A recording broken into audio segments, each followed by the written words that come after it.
Grabar. Ok, ya estoy grabando.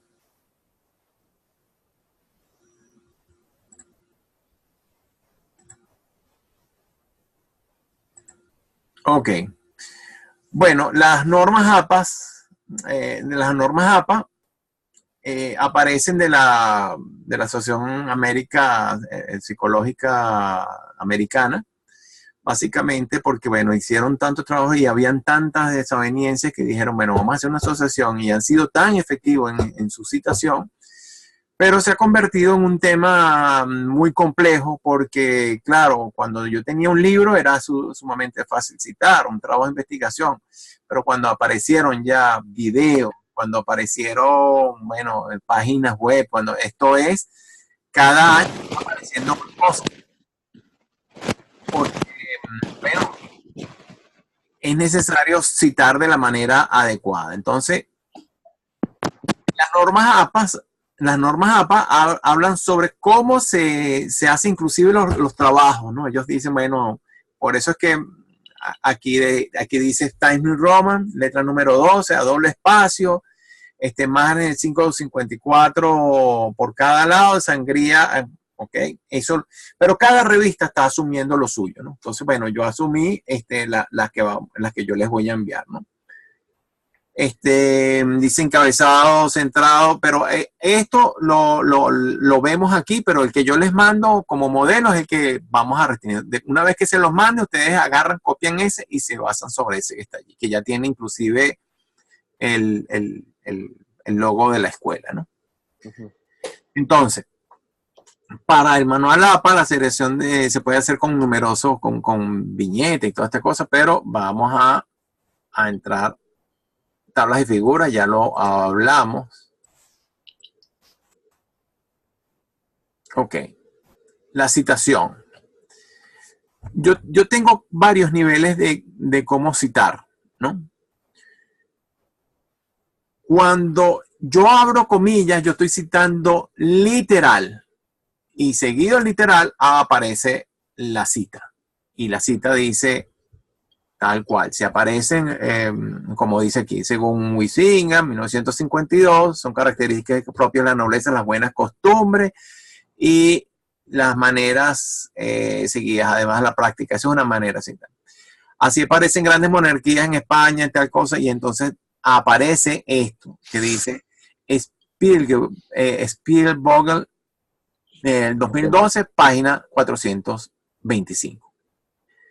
Fíjense que en una está Huizinga, que yo voy a ir a mi literatura y lo dice. Esa es una manera de citar que se llama cita indirecta o paráfrasis. Después tengo otros casos, cuando tengo dos autores, Machado y Rodríguez, 2015, o puedo poner Machado y Rodríguez, 2015 y la página. Esas son dos maneras de citar y esas son las más convenientes. Cuando tengo tres autores, pongo lo mismo. Cuando sobrepasan los tres autores, ya pongo Machado y Dol, et al, y 2015. Pero todo eso, y una vez que ya yo dije eso, ya no tengo que estar citando nuevamente, sino desde la primera mención se coloca únicamente el apellido seguido de Atoll. El autor corporativo, que hay unos que tienen acá, creo que fuiste tú, Sebastián, creo que lo tienes allí, tal cual, como lo estás poniendo, está perfecto. Ahí dice, países de exportadores de petróleo, OPEP. Claro, tú tienes tres, lo interesante es que tú tienes tres y lo pusiste seguido y después, bueno, lo resumiste allí, ¿no? Autor corporativo. Bueno, en esto está, yo creo que ya se los había mandado del libro. Eso está en la literatura, ¿no? Eso está en el capítulo 4 de el Sampieri. Hernández Sampieri, capítulo 4, dice, bueno, cómo se cita, ¿no? Entonces sale el capítulo del libro. Hay como, fíjense que hay un modelo siempre, ¿no? Autor y paréntesis, fecha, en este caso, ¿no? Instituto, abre paréntesis, Instituto Fernández, coma, Cervantes, perdón, coma, 2012. Ya eso me lleva a la cita, porque esa es la cita, eso es la referencia que yo estoy haciendo del libro o de la fuente que yo estoy utilizando, ¿no? Entonces, hay fuentes secundarias. Por ejemplo, cuando alguien escribe en el libro de tal, entonces la fuente secundaria o cita dentro de una cita. Dice César Portillo, citado en Rodríguez, pero el libro que yo tengo es el de Rodríguez, no el de Portillo, ¿no? Entonces, Carlos Portillo, este señor Rodríguez habla de él y dice, bueno, Portillo nos dice que tal cosa, papá. Entonces tú dices, oye, me interesa la cita de este Carlos Portillo, pero yo lo que voy a hacer es poner a Carlos Portillo y abro paréntesis y dice, citado en Rodríguez 2015. Otras antiguas, obras antiguas, textos religiosos, bueno, el Corán, entonces eso tiene su... Pero eso ahorita ustedes abren siempre que diga norma JAPA, por favor. ¿Okay? Dice norma JAPA y esas son mundialmente famosas y por eso es que han tenido tanto resultado, tan buen resultado. Pero los países latinoamericanos, Inglaterra, la comunidad europea están citando ahorita distinto.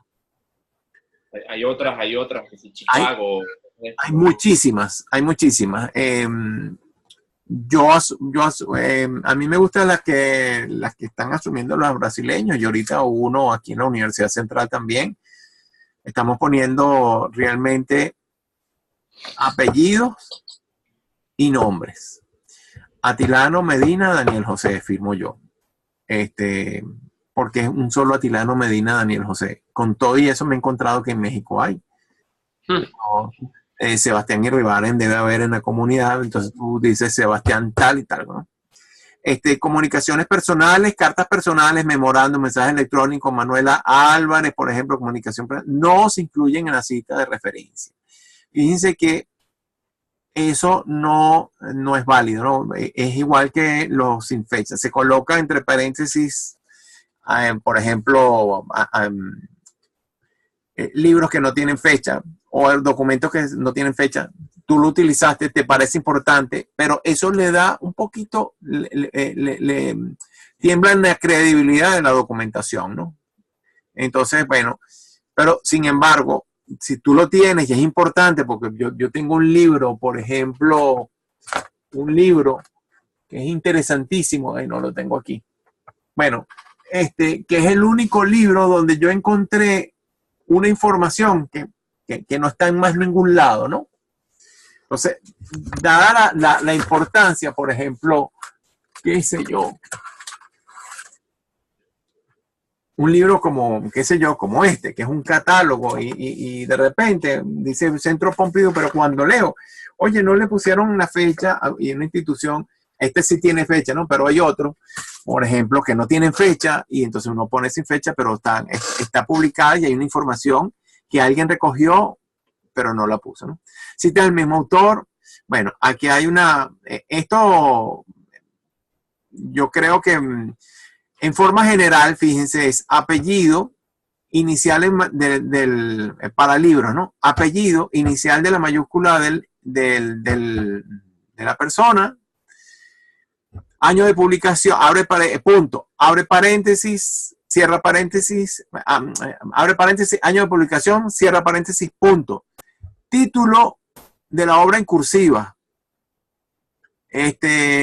Dos puntos, subtítulos se aplican en el caso de que tenga subtítulo, ¿no? Punto. Número de edición se aplica y el lugar de la publicación. Punto. Editorial. Entonces ahí tienen abajo un ejemplo. Dice Weber, J 1984, cierra paréntesis, punto. Matemática para Administración y Economía, México DF, México, la editorial Arla. Más abajo tienen a Suter. Bueno, esto es inmenso, señores. Yo creo que a ustedes le dieron esta primera clase en algún punto. Sí, nos pasaron como, creo que 2 formatos de APA y eran bastante parecidos a esto. Ok, o sea que no, o sea, yo lo estoy haciendo como para para acordarse de las maneras de referenciar. Aquí hay un video, yo se los puedo también enviar. Y bueno, ya aquí dejamos eso, ¿no? Ahorita vamos a hablar de algo que sí me interesa. Me interesa mucho porque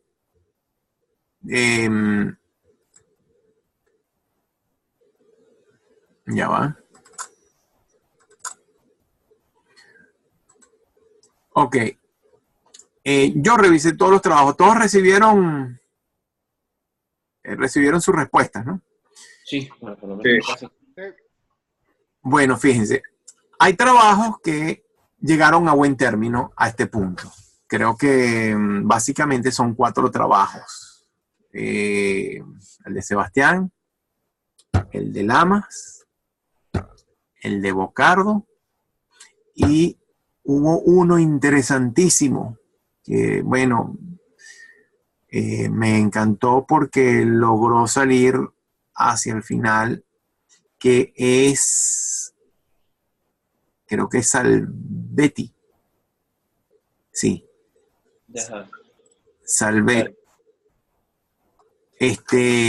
Cuando lo empecé a corregir, iba herido y de repente, bueno, claro, a él le falta concluir, ¿no? Él realmente, y lo digo aquí porque cuando yo lo vi al principio, yo dije, bueno, esto no tiene, o sea, no sé cómo va a ser él, porque cuando uno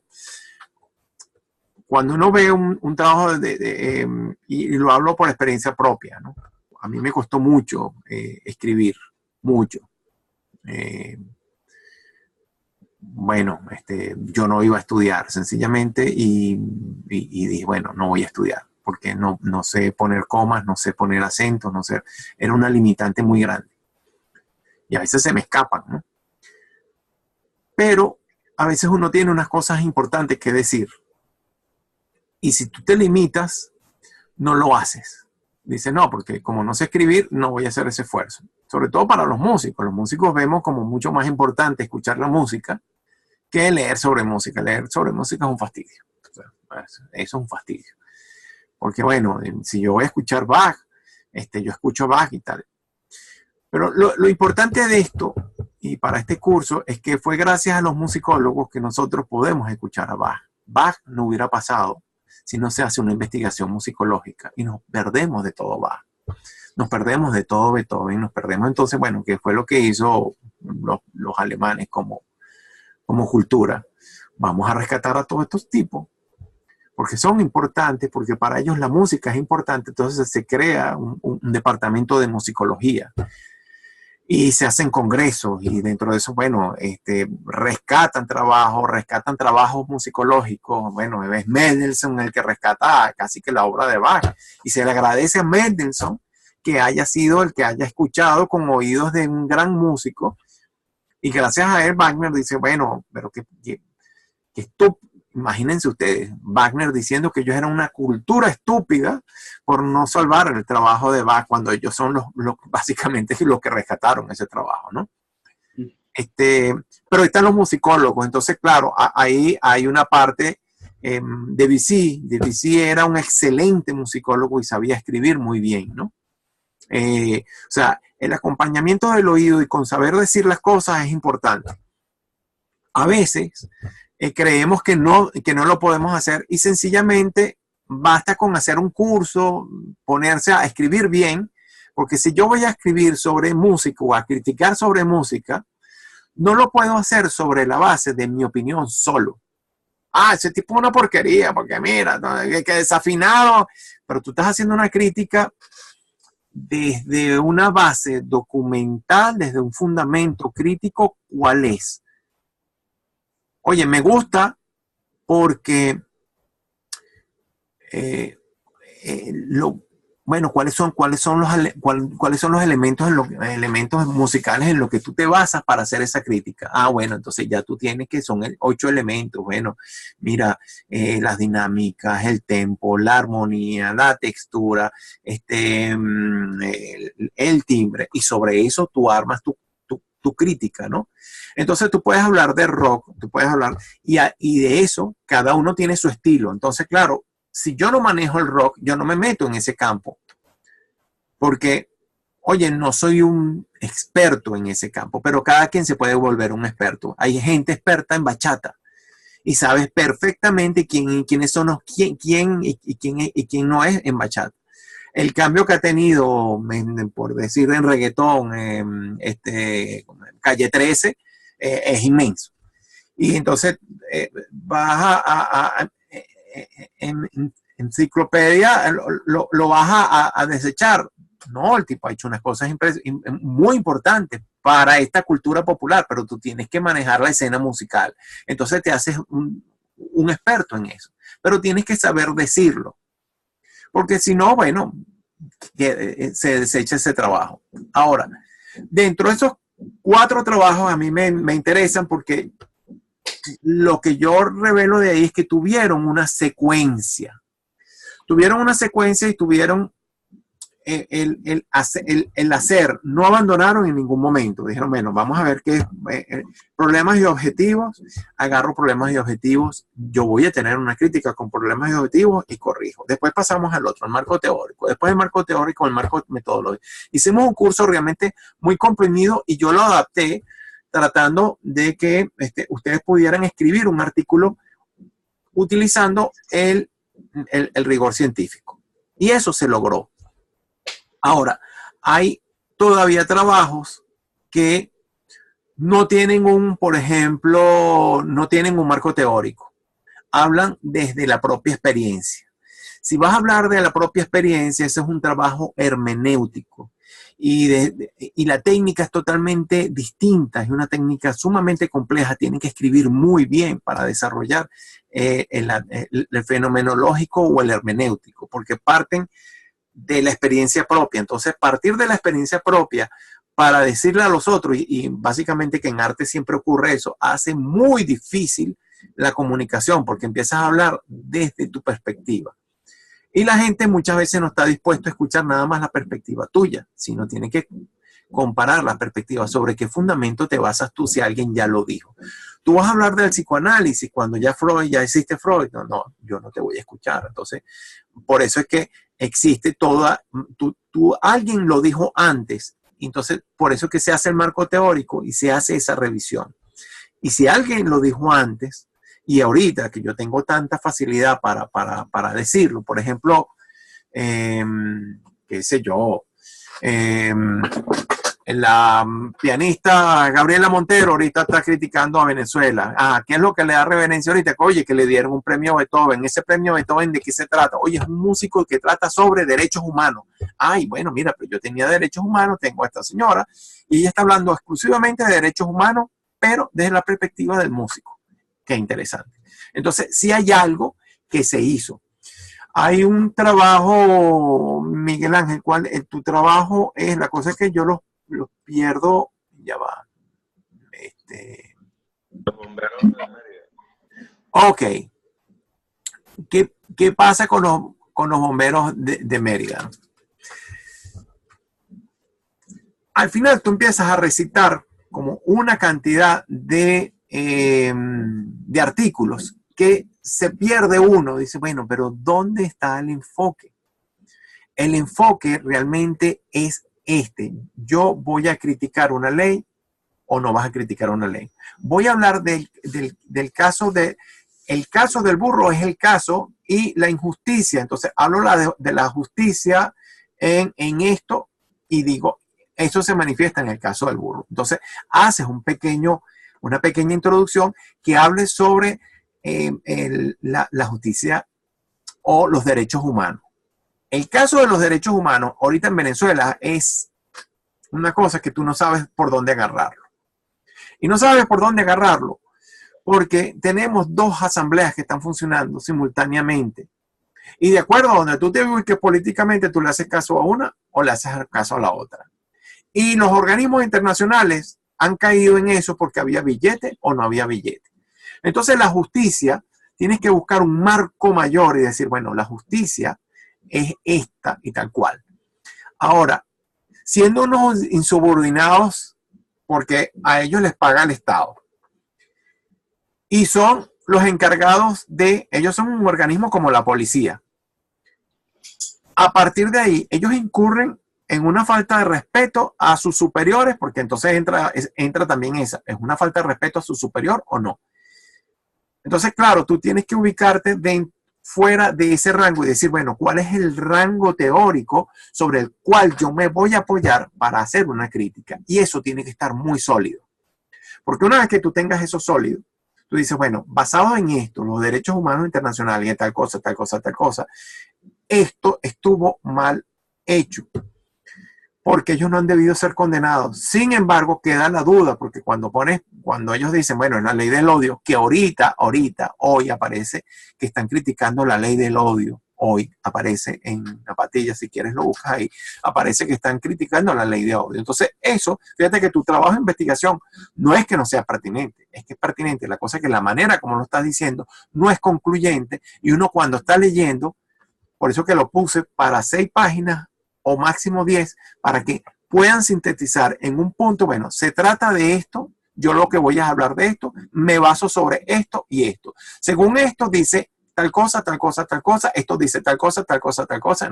En el caso del burro se incurrió en esto y en esto, porque hicieron esto. Narro el caso del burro y digo, fíjense que aquí hubo una falta por esto.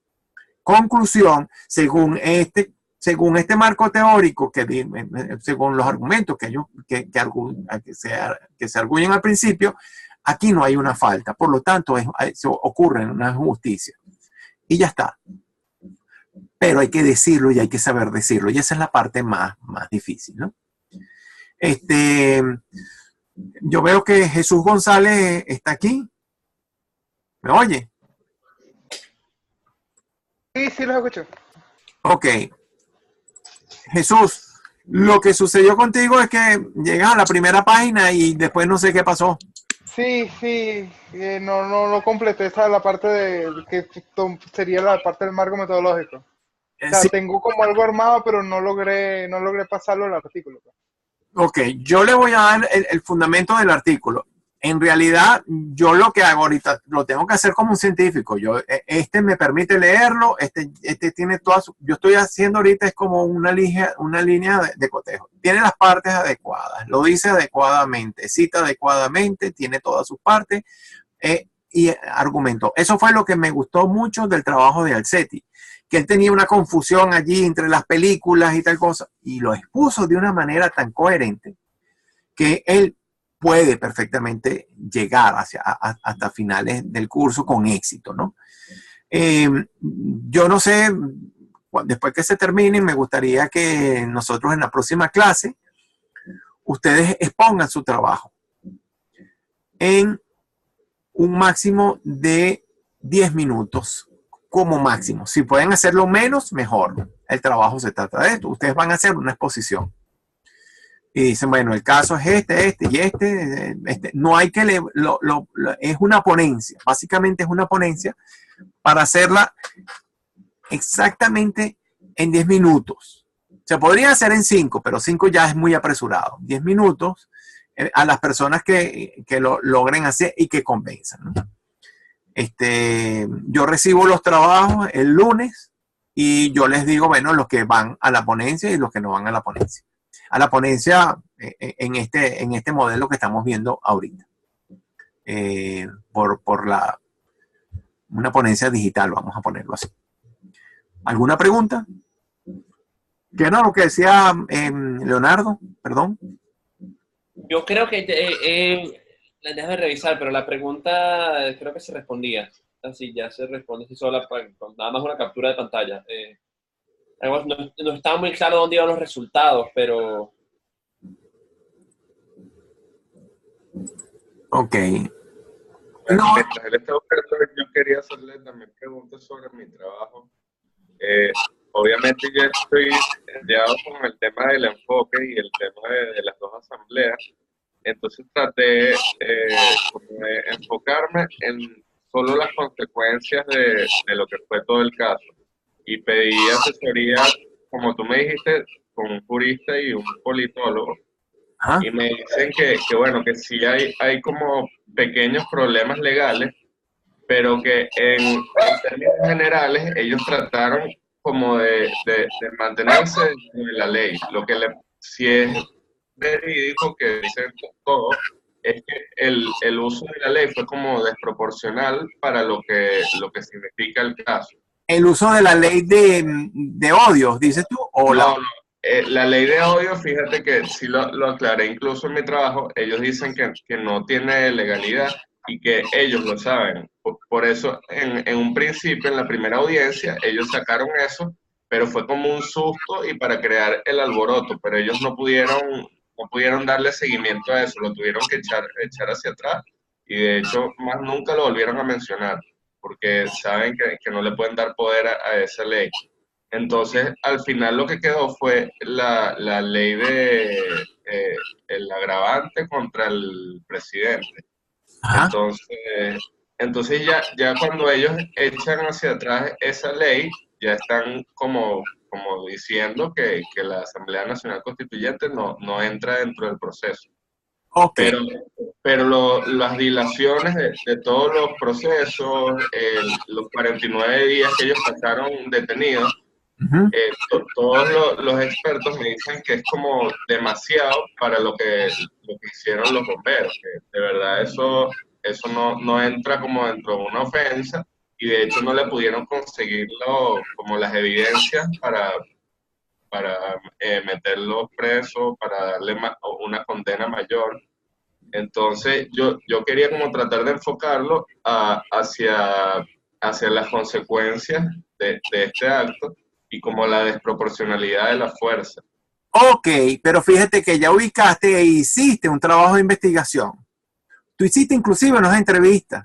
Esa es parte de la investigación. Entonces, esas entrevistas a tal, si las tienes, pero eso es así de sencillo, tal cual como lo estás diciendo ahorita. Entonces, el uso desproporcional en el caso de, fíjate que ya el uso desproporcional de la ley o de la justicia en el caso del burro. Y entonces tu argumento es muy sencillo.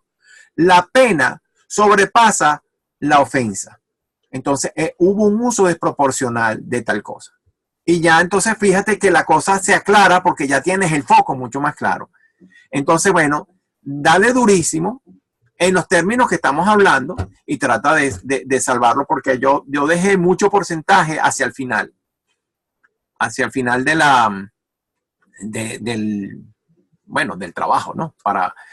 Porque al final dije, bueno, mira, aquí lo que interesa es que ustedes puedan entregar, que lo pueden escribir y que lo puedan exponer. Por eso es que tiene tanto puntaje en la última parte, ¿no? Serían como unos 10 puntos más unos 30 puntos, creo que faltan. Déjenme averiguar un momentico aquí. Ya va.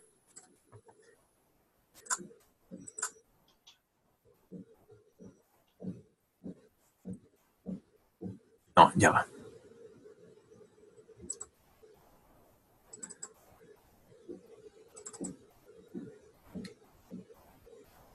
Yo tengo, sí, faltan referencias bibliográficas, es que básicamente esto y la entrega del documento son falta el 40%. Y ustedes tienen un acumulado allí. Entonces, bueno, hay unos que van a salir más altos que otros, hay unos que pueden salvar, o sea, ¿qué es lo que interesa? Que, bueno, que entreguen con el formato adecuado, que haya un trabajo de investigación y uno ve allí cómo está la cosa, ¿no?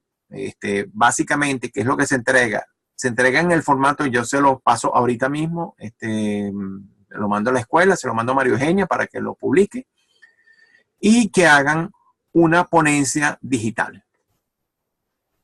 La ponencia digital se basa en la misma estructura.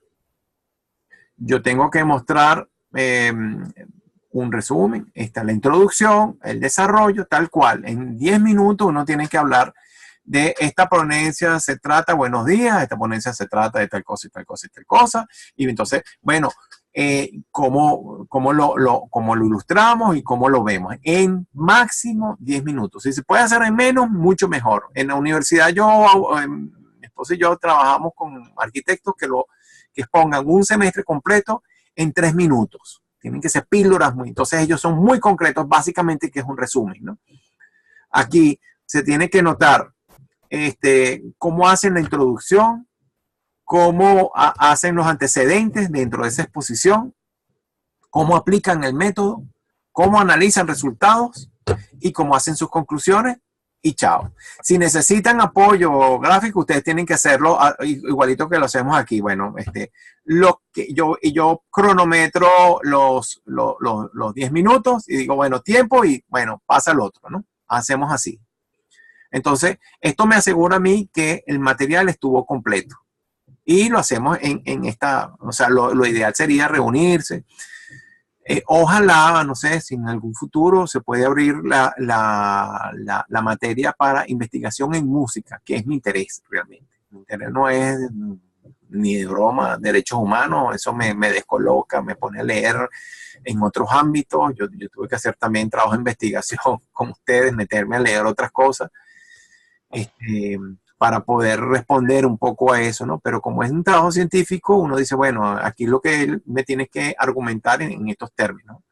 Y saber que estaban utilizando la metodología adecuada, los procedimientos y el protocolo científico, ¿no? Básicamente este curso se trata de producir un artículo aplicando la metodología de investigación, de metodología en investigación, ¿no? Y bueno, vamos a poner la ponencia para hacerlo. El escrito, que es el que me entregan el lunes, y ustedes preparan su ponencia para la última, y bueno, y ahí vemos. ¿Estamos claros? Ok, entonces la entrega que viene, que es el lunes, es ya la entrega final del artículo. Ok, importante con el escrito. Tiene que estar bien escrito y me tienen que convencer. Si no me convence, yo les avisaré, bueno, les pondré el punto que les tenga que decir y bueno, estos no irán al baile y los demás. Es la entrega del artículo. La entrega final del artículo. Entrega final del artículo para el lunes. Perfecto. Y la ponencia el jueves. Ok. Entonces también tenemos que entregar la ponencia, hay que entregar el artículo y el texto. Se entrega el artículo, que es lo que yo voy a leer, y ustedes hacen la ponencia el jueves. Aquí vamos a hacer el jueves que yo los voy a escuchar a ustedes hablando de su problema. Y ustedes se están escuchando entre todos ustedes. ¿Ok? En teoría, en teoría no, la verdad es que no sé. Pero se supone que daban 2 sesiones de clase. Esta. No, perdón, ya. Y la otra. Cierto. Entonces, se entrega el artículo el lunes, yo lo reviso, así como revisé el de ustedes, igualito. Yo les estoy poniendo siempre recomendaciones para uno va puliendo el artículo y lo va mejorando, y lo va mejorando, y lo va mejorando, y lo va mejorando, ¿no? Claro, yo estoy acostumbrado a hacer trabajo científico a nivel de maestría y doctorado, ¿no? Entonces, allí sí que no te perdonan ni una coma, o sea, nada, o sea, ahí te devuelven porque está mal escrito, sencillamente. Entonces, bueno, tú pasas otra vez al otro semestre y así es duro, ¿no? Una pregunta, eso, yo he escuchado de personas que han tenido esa experiencia de primera mano, que han hecho trabajos de la misma índole en otras latitudes, ya en el universo europeo, por ejemplo, que esa saña como burocrática de los trabajos no es tanto así, que eso es algo más como de acá, eso es algo más latinoamericano, no sé si estoy equivocado, pero he entendido que... Ajá, ahí se trancó ahí. No es que es una hazaña, vamos a ponerlo. Lo que sucede es que en el mundo académico es un mundo sumamente competitivo. Sobre todo, bueno, en Europa es competitivo. El problema es que a ti te acepten para yo subir de escalafón como profesor universitario, yo tengo que tener publicaciones, por lo menos 4 publicaciones anuales. Algunos ponen muchas más. O sea que yo tengo que hacer como 2 publicaciones cada semestre, ¿no? Y esas publicaciones tienen que ser en revistas arbitradas. Y las revistas arbitradas son las que te dan puntos para tú poder subir de escalafón. Eso es lo que básicamente sucede. Entonces, claro, tiene que estar, subir escalafón significa que yo voy al siguiente puesto y me van a reconocer económicamente lo que existe, ¿no? Y tú publicas, y eso le da reputación a la revista. Sí, que se te cayó. Sí, se me cayó el internet ya. Estoy viendo ahora. Ya yo lo grabé, ¿no? Entonces, bueno, yo se los mando ahorita. Entonces, básicamente, Sebastián, es si tú no publicas, tú estás muerto en la academia. Eso es una exigencia, ¿no? Y tú buscas unas revistas arbitradas. Y las revistas arbitradas, hacerlo, oye, por eso es que un doctor tiene que hablar inglés o varios idiomas, porque lo tienes que hacer en inglés y lo tienes que hacer bien. Y uno jura que uno habla bien inglés y resulta que cuando estás escribiendo estás hablando como Tarzán y ahí te lo rebotan. Entonces es muy difícil porque tienes que escribir muy bien para que el otro no haga el esfuerzo de estar comprendiendo lo que cuando ellos dicen, cuando se ponen a leer, dicen no entiendo esto, ya lo dejan de leer y pasan al otro. Entonces hay unos que lo hacen muy bien y hay otros que no lo hacen bien. Básicamente, pero o sea, por ejemplo, yo lo que me refería es con, por ejemplo, en cosas de redacción, de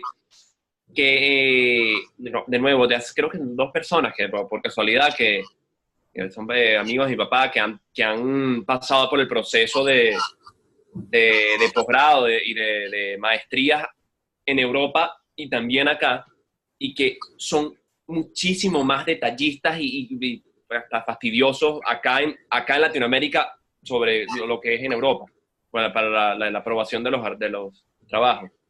Sí, es muy posible y ciertamente hay una especie de enquistamiento, ¿no? Bueno, mira, yo soy muy bueno analizando esto y muy bueno leyendo y entonces resulta que, bueno, aquí este tipo no lo dijo como yo quiero que lo diga y sí es muy posible que eso exista, ¿no? Pero básicamente, por otra parte, eso nos ha ido muy bien porque cuando salimos estamos realmente muy bien formados, ¿no? Entonces tú entras fácilmente en un ámbito universitario. Si algo ha distinguido a la diáspora venezolana es que están muy bien formados, ¿ves? Sobre todo en el ámbito académico, ¿no? Le ha quitado muchos puestos a muchas personas, ¿no? Porque eso que es un defecto también se puede convertir en una virtud, ¿no? Y básicamente que eso es lo que está sucediendo ahorita. En todo caso, escribir bien, yo asumí este curso como una introducción a la investigación, no como una investigación de maestría y doctorado, ¿no? Porque claro, esa lleva mucho tiempo, Hacer no sé en esos términos cuál es el requisito que supone el trabajo para María Eugenia en el sentido de tiene que haber un proceso de investigación y que sea abordado en el tiempo de un semestre. Eso fue lo que yo asumí, ¿no? Miren, esto se está ya despidiendo, ¿no? Sí. Entonces, bueno, ya sabemos, entrega el lunes del escrito y ponencia el jueves. ¿Está claro? Sí. Ok. Bueno, chao pues. Los dos.